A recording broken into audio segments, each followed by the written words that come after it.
지금 보시는 화면에서 하늘색 공이 주황색으로 변했다고 판단할 시점은 어디일까요?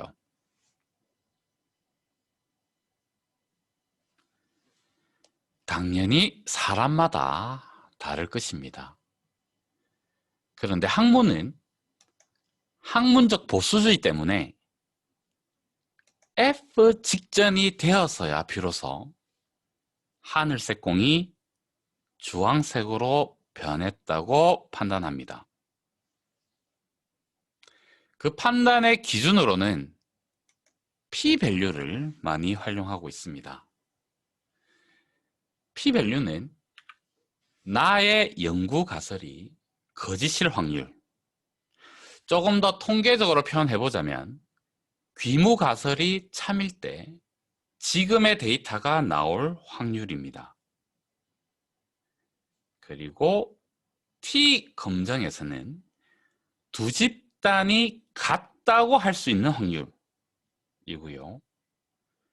회귀 분석에서는 언어 독립 변수의 기울기가 0이라고, 즉 그 독립 변수는 종속 변수의 원인이 아닐 거라는 확률입니다. 통계적 방법에서의 어떤 의미는 지금 말씀드렸던 이런 형태고, 이걸 제가 현실의 어떤 의미로 조금 치환해 보자면 저는 이렇게 볼 수 있을 것 같습니다. p-밸류는 현재가 과거 그대로일 확률이다 라고 볼 수 있는 거죠.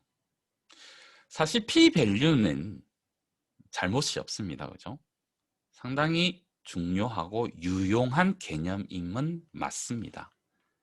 다만 우리가, 연구자인 우리가 학문적 보수주의 때문에 p-밸류가 0.05보다, 즉 5%보다 작을 때 우리는 귀무 가설을 기각하고 연구 가설을 채택한다라는 거죠.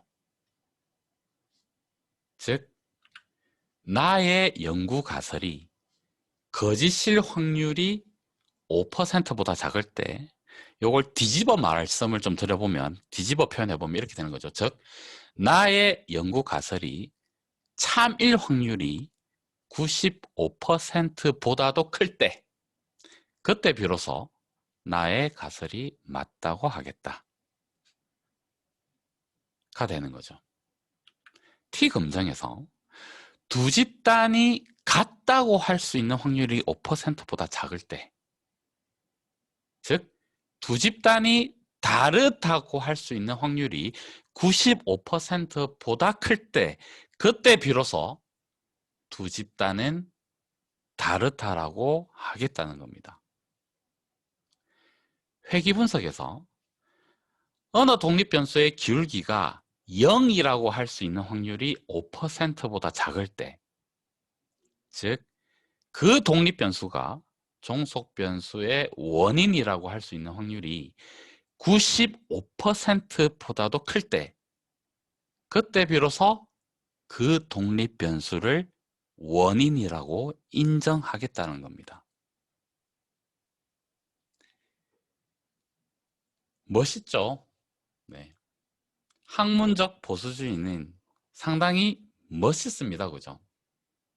즉 나한테, 연구자인 나한테 나한테 유리한 증거가 95%를 넘어서야 비로소 내 주장을 하겠다라는 거니까 상당히 멋있는 거죠. 논문에서는 멋있습니다. 문제는 이 기준을 현실에 적용할 때입니다. 우리가 논문만 쓸 때는 상관이 없지만 정부의 어떤 정책이라든지 기업의 전략에 대한 자문도 있을 거고요. 보통 우리 프로젝트 혹은 용역 이타라고 이제 얘기하잖아요.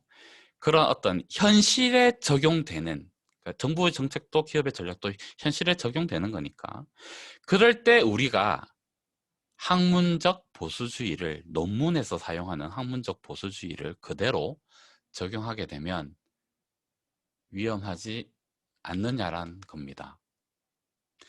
현재가 과거 그대로라고 자신할 확률이 그러니까 5%보다 작을 때, 즉 세상은 변하고 있다고 할 수 있는 확률이 95%보다도 클 때, 그때 비로소 세상은 변했다고 보는 거니까요.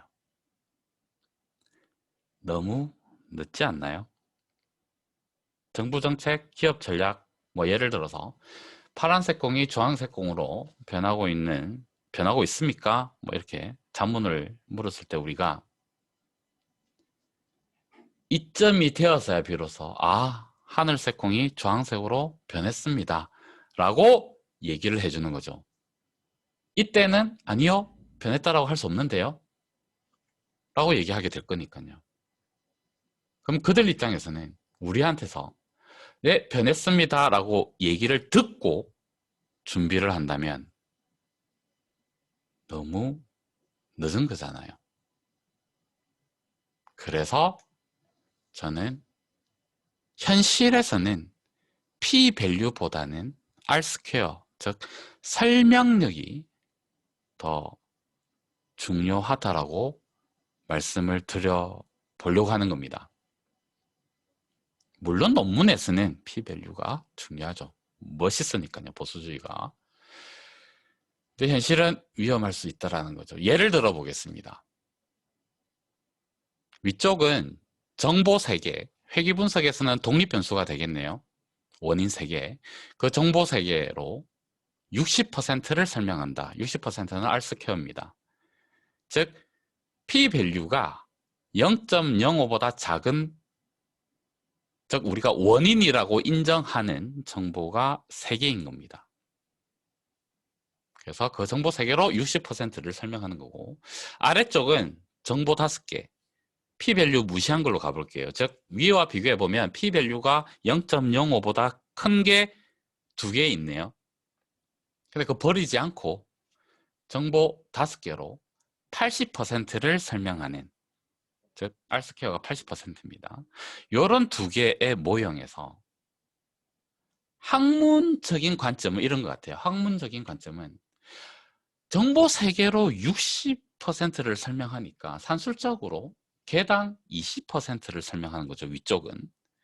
아래쪽은 정보 5개 가지고 80%를 설명하니까 개당 평균적으로 16%를 설명합니다. 자, 그러면 학문적으로는 위쪽이 더 효율적인 거예요. 그래서 위쪽을 더 좋아하는 것 같습니다. 더 효율적이니까. 그런데 이게 현실로 가볼게요. 비유하자면 이렇게 가보겠습니다. 설명을 잘한다는 얘기는 반드시 그러한 건 아니지만 그렇죠. 설명력이 높을수록 반드시 예측력이 높아진다라고 이렇게 보장할 수는 없지만 그래도 설명력이 높아질 때 예측력도 좀 높아진다라고 좀 보겠습니다. 그러면 예측을 잘하니까 기업이 돈도 더 많이 벌 수 있겠죠. 그래서 설명력이 수입이라고 볼게요. 그리고 정보는 그 정보를 파악하기 위해서 들어가는, 그러니까 여러 가지 비용도 들어가는 거니까 정보의 개수를 비용이라고 보겠습니다. 그래서 위쪽은 60억 수입에 3억의 비용인 것으로 보면 57억의 이윤이 남습니다.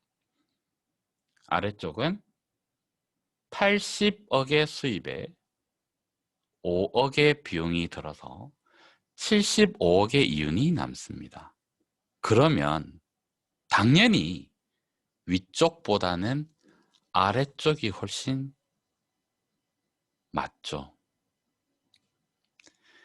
그리고 사실 표본이 많아질수록, 즉 조사 데이터 수가 많아질수록 P-밸류는 감소하는 거잖아요. 그 P-밸류 공식의 분모에 표본수 N이 들어가 있잖아요.